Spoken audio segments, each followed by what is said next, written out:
Because here I am sitting there as a parent watching a perfectly healthy child be destroyed. And there's nothing I can do but sit on the sideline and, according to Justice Bowden at the time, cheer it on. I could only affirm or get thrown in jail.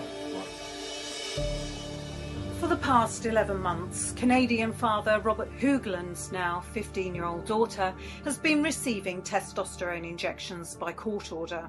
The process began in late February of last year when Justice Bowden of the British Columbia Supreme Court ruled that the then 14-year-old girl should be medically transitioned to a boy regardless of the wishes of either of her parents. This will not change her DNA. She will not become a boy.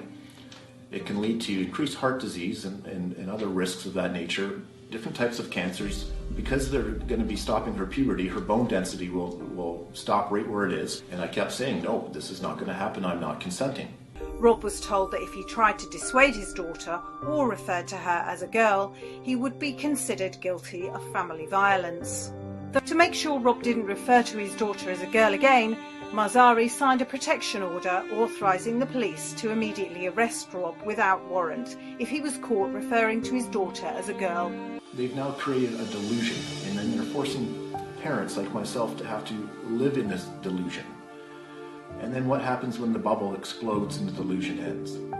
She can never go back to being a girl. I mean, she'll always be a girl, but she can never go back to being a girl in a healthy body that she should have had. Right? She's going to forever have a lower voice. She'll forever have to shave because of facial hair. She won't be able to have children. She won't have a family. These kids don't even understand what this stuff means. What kid who's 13 is thinking about a family and having children? Not many.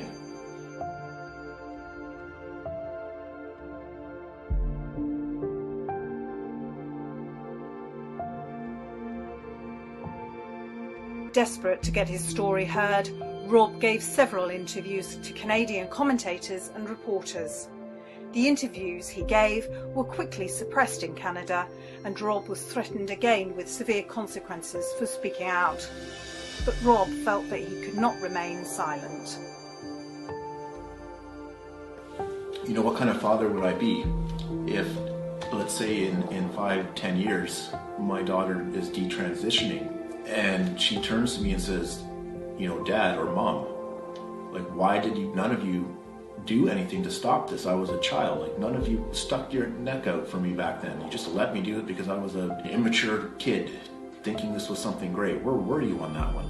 When my daughter asked me that question, I'll say, you know, I did everything that I possibly could. There was nothing more I could do. And then when there was nothing more I could do, I continued on because I didn't want other parents to go through what I went through.